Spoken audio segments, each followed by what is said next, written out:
आप सभी भाई बहनों का आध्यात्मिक ज्ञानात्मक चैनल की संध्या बेला ज्ञान कक्षा में एक बार फिर स्वागत है। आज की चर्चा का विषय है आजकल।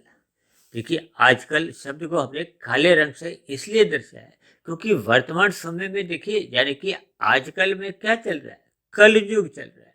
अब कलयुग को तो देखिए अज्ञानता से जोड़ा जाता है, कलपुर्जों से जोड़ा जाता है। आज कितने ही उद्योग धंधे देखिए चलते जा रहे हैं, कितने ही बढ़ते जा रहे हैं। और आज तो ऐसा माना जाता है कि वर्तमान समय में जो एक प्रदूषण की समस्या दिन प्रतिदिन बढ़ती जा रही है, उसका मुख्य कारण देखिए एक कारखानों से निकले हुए एक विषैले पदार्थ है। इसी तरह इन कारखानों से ही आपके हमारे जितने भी वाहन बन के आते हैं, उनको हम प्रयोग में लेते हैं, उनका भी एक कारण है प्रदूषण को बढ़ाने में। और सबसे बड़ी बात क्या है कि हमने नीचे क्या लिखा है, रजोगुण और तमोगुण। अब रजोगुण और तमोगुण को हमने देखिए रंगीन रंगों से दर्शाया है, लेकिन हमने जो दाएं और बाएं जो दो तीर ऊपर की ओर लगाए हैं वो भी काले रंग से। इन सभी के देखिए एक संदेश है, एक शिक्षा जुड़ी हुई है। इसका अभिप्राय क्या है कि वर्तमान समय कलयुग चल रहा है। आजकल यानी कि एक साधारण मनुष्य की विषय भोगों में ही रुचि बनी हुई है। विषय भोगों में रुचि बनने का अभिप्राय क्या है कि एक साधारण मनुष्य के जीवन में ये जो 5 विषय भोग हैं, गंध, रस, रूप, स्पर्श और शब्द, यानी कि स्थूल शरीर के स्तर पर मनुष्य की विषय भोगों में रुचि देखी जाती है। इन्हीं विषय भोगों के लिए देखिए संसार में कितने ही लोग दिन रात भागदौड़ करते हैं, भले ही धर्मानुसार करते हैं, विहित कर्म करते हैं। निषेध कर्मों से ऐसे राजसी मनुष्य तो बचते ही हैं, क्योंकि 4 प्रकार के जो पुरुषार्थ बताए गए हैं, राजसी मनुष्य के जीवन में देखिए धर्म की प्रधानता बनी रहती है। धर्म की प्रधानता का अभिप्राय है कि उसका जो जीवन में अर्थ और काम है, क्योंकि 4 पुरुषार्थ हैं, धर्म, अर्थ, काम, मोक्ष। अक्सर मैं अपनी चर्चाओं में देखी इन 4 को भी 3 पुरुषार्थों में एक संबोधित करता हूँ। जो चौथा और अंतिम पुरुषार्थ है मोक्ष, वो तो आपका हमारा एक लक्ष्य है। जब तक आपका हमारा परमात्मा को पाने का लक्ष्य नहीं बनता, तब तक तो देखिए मनुष्य का ये जो 84 लाख प्रकार की योनियों में जन्म मरण है, ये चलता रहता है। मृत्यु होती है, फिर कर्मों के आधार पर फिर जन्म होता है। और जब जब मनुष्य का देखिए सात्विक स्थिति कमजोर होती है, धर्म छूटने लगता है। अब हमने आज की चर्चा में देखी आजकल के साथ ही रजोगुण और तमोगुण लिखा है, जो कि ऊपर की ओर यानी कि वो बढ़ते जा रहे हैं। रजोगुण और तमोगुण का बढ़ना कोई अच्छा नहीं माना जाता, सतोगुण का बढ़ना अच्छा माना जाता है। सतोगुण बढ़ाने के लिए ही मनुष्य जोनी मिली है। मनुष्य जोनी पाकर हम जितनी अधिक आध्यात्मिक उन्नति कर लेते हैं, वो तो मरने के बाद सुरक्षित बनी रहती है। सतोगुण का अधिक संग करना ही सत्संग है। सत्संग करते रहने से ही आपके हमारे कार्य शरीर में तामसी और राजसी जो कि बुरे संस्कार माने जाते हैं। अब तामसी संस्कारों को मल कहा जाता है, राजसी संस्कारों को भले ही मल नहीं कहा जाता, लेकिन विक्षेप कहा जाता है। अब ये विक्षेप जितना भी है, ये भी एक मल के समान ही है, आवरण है। इस विक्षेप के कारण ही मनुष्य का फिर मन सत्संग में लगता नहीं। अक्सर सत्संग में देखिए राजसी मनुष्यों की ही प्रधानता देखेगी। अब भीड़ की भीड़ जो सत्संग करती हुई दिखाई देती है, वो तो देखिए राजसी मनुष्यों की है। राजसी मनुष्य सत्संग करते हुए दिखाई देते हैं, यानी कि तन के स्तर पर वो दिखाई देते हैं, लेकिन मन क्योंकि राजसी है। राजसी मनुष्य का अभिप्राय क्या है कि उनके जीवन में देखिए विषय भोगों के प्रति एक लोलुपता बनी रहती है। भले ही वो देखिए पाप कर्म नहीं भी करते, लेकिन विषय भोगों की उनके जीवन में जो एक उत्सुकता बनी रहती है, विषय भोगों की प्रति उनकी जो एक रुचि बनी रहती है, रुझान बना रहता है, उनको संसारी आकर्षण अच्छे लगते हैं। हालांकि शास्त्रों में तो कहा गया है कि ये जो 5 विषय भोग हैं, ये आपके हमारे स्थूल शरीर की एक दोष माने जाते हैं। दोष इसलिए माने जाते हैं क्योंकि स्थूल शरीर अपने आप में ही तामसी है। ये पृथ्वी, जल, अग्नि, वायु, आकाश का बना है। इसके पीछे के जो 5 सूक्ष्म भूत हैं, 5 सूक्ष्म भूतों को ही तो ये विषय भोग कहा जाता है। विषय भोगों को कहो, सूक्ष्म भूत कहो, तन्मात्रा कहो, तकनीकी रूप से तो शास्त्रों में देखिए गंध, रस, रूप, स्पर्श और शब्द, इनको तन्मात्रा कहा जाता है। ये विषय भोग भी हैं। इसलिए तो भगवान श्री कृष्ण ने इन 5 विषय भोगों को 5 घोड़ों की संज्ञा दी है और मनुष्य जीवन को एक रथ की संज्ञा दी है। इसलिए तो गीता में देखिए इस रथ की जो एक 5 घोड़ों की लगाम है, वो स्वयं भगवान ने अपने हाथों में रखी है। उनका संदेश यही है कि ये जो 5 भोग्य विषयों की जो एक लगाम है, ये मन बुद्धि यानी कि परमात्मा के हाथों में अगर हमने नहीं दी, या गुरु की आज्ञा में नहीं दी, या शास्त्रों के अनुसार अपनी दिनचर्या नहीं रखी, तो फिर आपके बारे ये जो विषय भोग है, ये फिर आपको में एक तमोगुण की गलियों में आवारागर्दी की ओर झोंक देते हैं। और अक्सर ऐसा होता है, और विशेष रूप से देखिए कलयुग में, क्योंकि जब जब आपके मारे भोग बढ़ने लगते हैं, ये अंतोगत्वा फिर मनुष्य को प्रमाद में ले आते हैं। प्रमाद में आते आते कब मनुष्य आलसी बन जाता है, फिर वो अपने कर्तव्य कर्मों से चुक्त होता जाता है, यानी कि वो विषय भोगों का व्यसनी होता है, वह प्रमाद में रहता है। ऐसी स्थिति विशेष में उसकी देखिए भोगों की इच्छाएं बढ़ने लगती है। ये जो कलयुग में देखिए पिछले कुछ वर्षों से ये 24/7 के जो एक स्लोगन आता है, इसका अभिप्राय क्या है? भोग ही भोग। जबकि कार्य करने के तो देखिए पहले 7 दिन थे, फिर 6 दिन हुए, और अब तो 5 डेज वीक अक्सर आता है। यानी कि आपके हमारे कार्य करने के जो घंटे भी घटते जा रहे हैं। घटने का अभिप्राय कि कार्य दिवस घटने से है। यानी कि मनुष्य अधिक से अधिक मौज मस्ती चाहता है। मौज मस्ती कहो, खेल तमाशों में रुचि कहो, संसारी विषयों में एक आकर्षण कहो, ये मेलों की स्थिति देखिए जैसे आकर्षित करती है ना, ऐसे ही माल की एक स्थितियां भी, आप किसी भी माल के अंदर एक बार प्रवेश कर दो, तो वहाँ का जो वातावरण है, या वहाँ दुकानों की जो सजावट है, या विषय भोगों की जो एक स्थिति है, वो एक साधारण मनुष्य को अपनी ओर आकर्षित करती है। जैसे ये फैशन की दुनिया है, विज्ञापन की दुनिया है, फिल्मी जगत की जो स्थितियां हैं, और टीवी में तो ऐसे कितने ही देखिए टीवी के धारावाहिक आते हैं। उन्हें धारावाहिकों में देखिए ऐसी ऐसी स्थितियां दिखाई जाती है कि मनुष्य चकित हो जाता है। उन विषय भोगों को प्राप्त करने के लिए उत्सुकता उसमें मन में बनी रहती है। वो उत्सुकता ही फिर उसको धर्म से च्युत करती है, धर्म उसका पीछे छूटने लगता है। तब ऐसी स्थिति विशेष में उसके जीवन में देखिए अर्थ और काम, यानी कि जब मनुष्य बिना धर्म की लगाम से धन कमाता है, धन क्यों अधिक कमाना चाहता है, भागदौड़ करना चाहता है, क्योंकि वो विषय भोगों की इच्छाएं उसकी बढ़ती जा रही हैं। आज 2 हैं तो 20 बन जाती है, 20 से 200 बन जाती है। अब एक संसारी मनुष्य देखिए घर पे अपने अलमारी में कितने ही वस्त्र ऐसे टांग के रखता है, जिनका देखिए साल में एक बार भी नंबर नहीं आता। अब मॉल में गया या कहीं भी घूमने फिरने गया, तो वहां से फिर एक पैंट कमीज ले आया, या अपनी औरतों के लिए देखिए कोई सूट की स्थितियां बनती हैं। अब मनुष्य अपने स्थूल शरीर को सजाने संवारने में कितनी अधिक रुचि रखता है। ये सभी स्थितियां स्थूल शरीर के स्तर पर विषय भोगों में लिप्त करवाती हैं। जब जब मनुष्य का रजोगुण बिगड़ने लगता है, बिगड़ने का अभिप्राय क्या है कि देखिए जब हम आरंभिक स्थितियों में आपकी भोग इच्छाएं बढ़ने लगती हैं, आज 10 है, अभी हम दाल रोटी खाते हैं, सादा जीवन उच्च विचार की स्थिति में रहते हैं, तो आपका मेरा राशि विषय भोगों के प्रति कोई लोलुपता नहीं होती।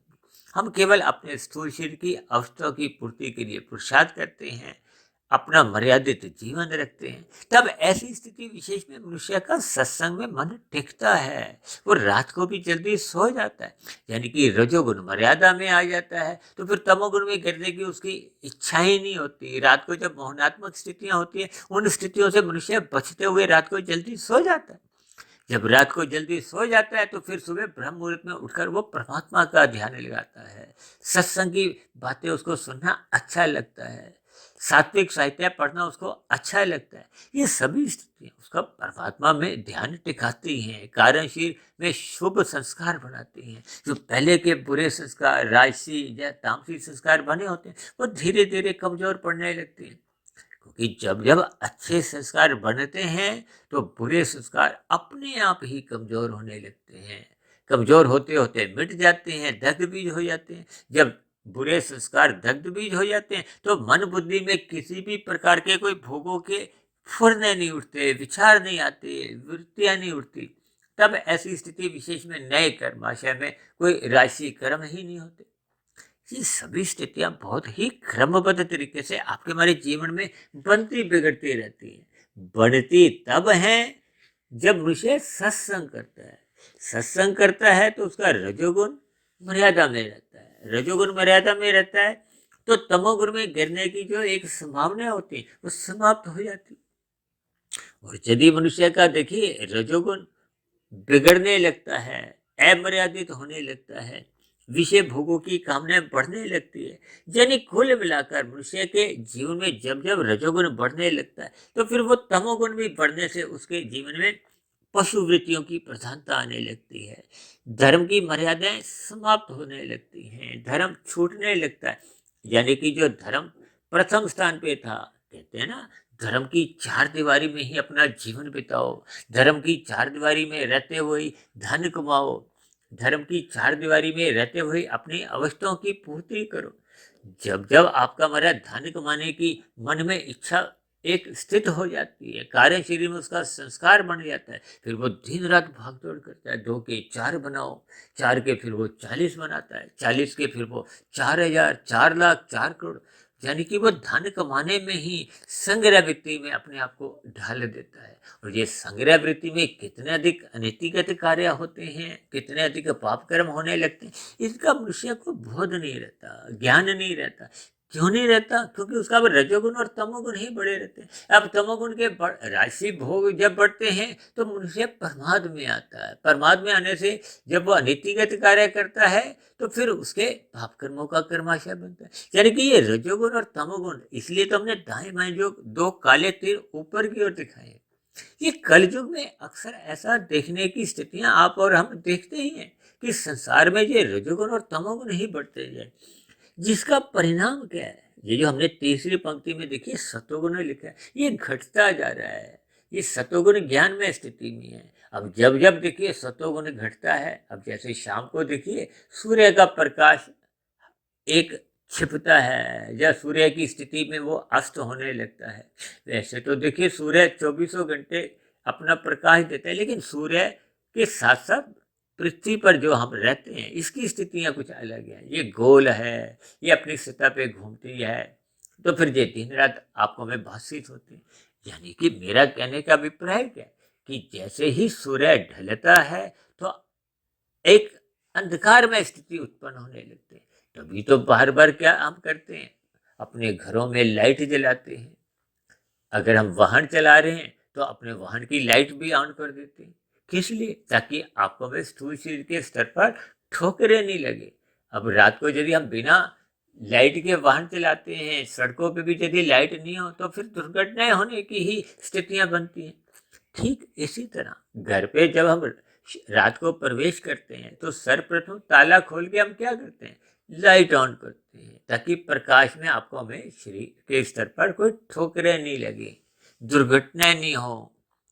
इसी तरह जब जब आपका मेरा सतोगुण घटता है तो ज्ञान में स्थितियां कमजोर होने लगती है, धर्म छूटने लगता है।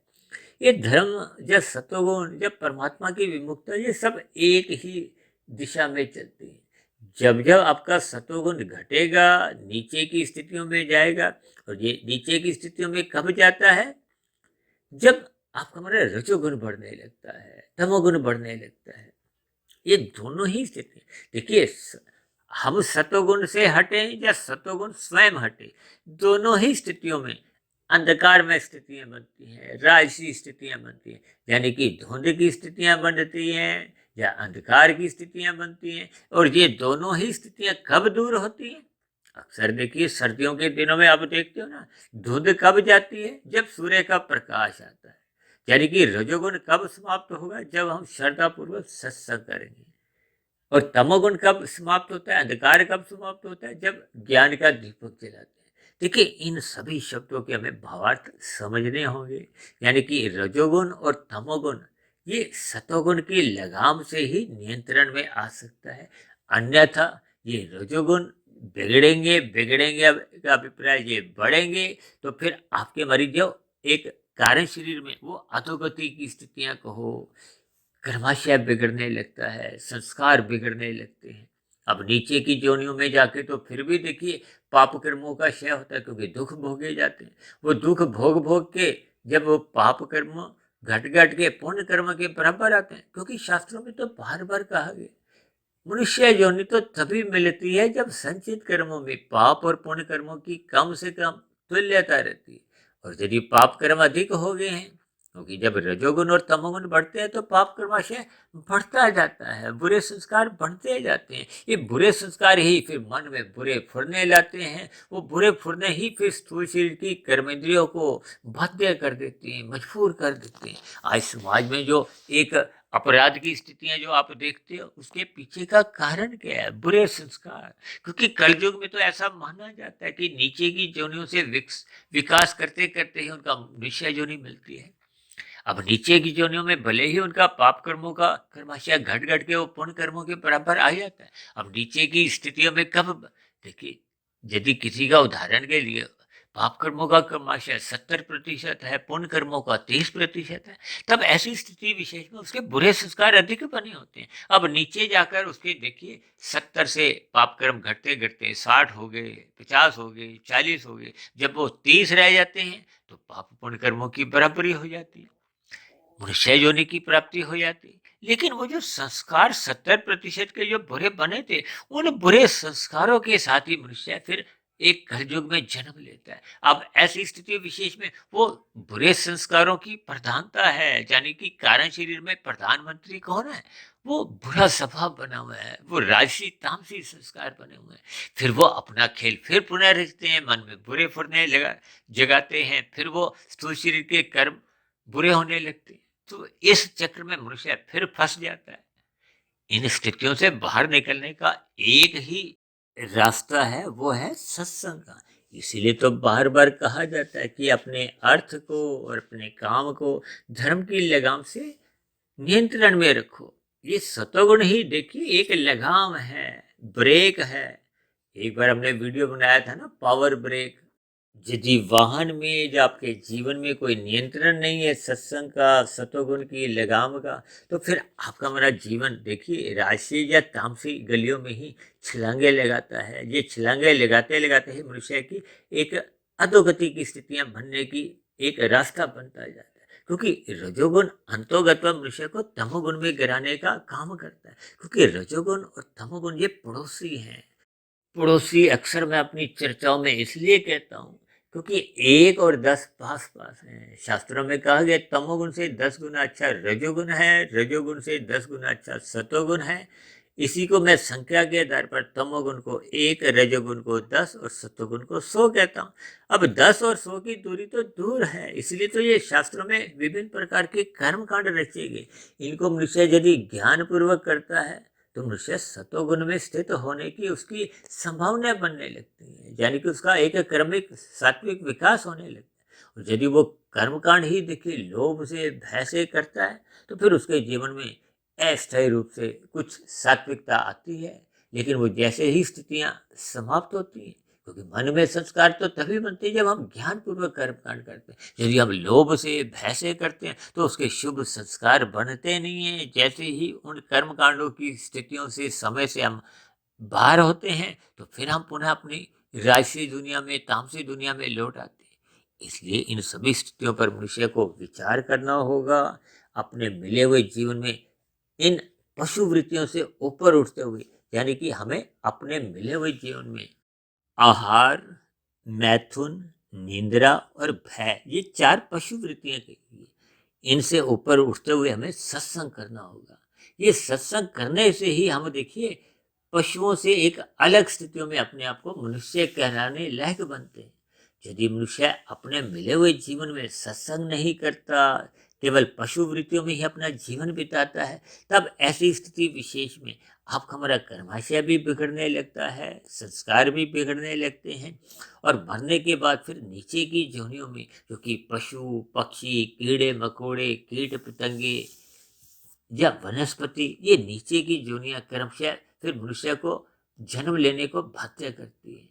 इन सभी स्थितियों पर हमें चिंतन करना होगा, विचार करना होगा, ताकि मिला हुआ जीवन हमारा एक सात्विक बने, सात्विक स्थिति मजबूत हो। इन्हीं शब्दों के साथ, इन्हीं शुभकामनाओं के साथ अब चर्चा विशेष को यहीं विश्राम देते हैं। कल सुबह फिर मिलते हैं ब्रह्म मुहूर्त उपदेश कक्षा में। तब तक आप अपने आध्यात्मिक मित्र सुधीर भाटिया फकीर को इजाजत दें। आप सभी भाई बहनों को बहुत बहुत शुभ रात्रि और सुबह ब्रह्म मुहूर्त में उठने के लिए मेरी ओर से आप सभी भाई बहनों को बहुत बहुत शुभकामनाएं। वीडियो संबंधित आपके प्रश्नों का या मेरी कही गई बातों पर कोई आपकी यदि आपत्ति हो तो आपकी शिकायतों का भी नीचे दिए गए कमेंट्स बॉक्स में सदा ही स्वागत है। चर्चा विशेष को सुनने के लिए आप सभी भाई बहनों का बहुत बहुत धन्यवाद।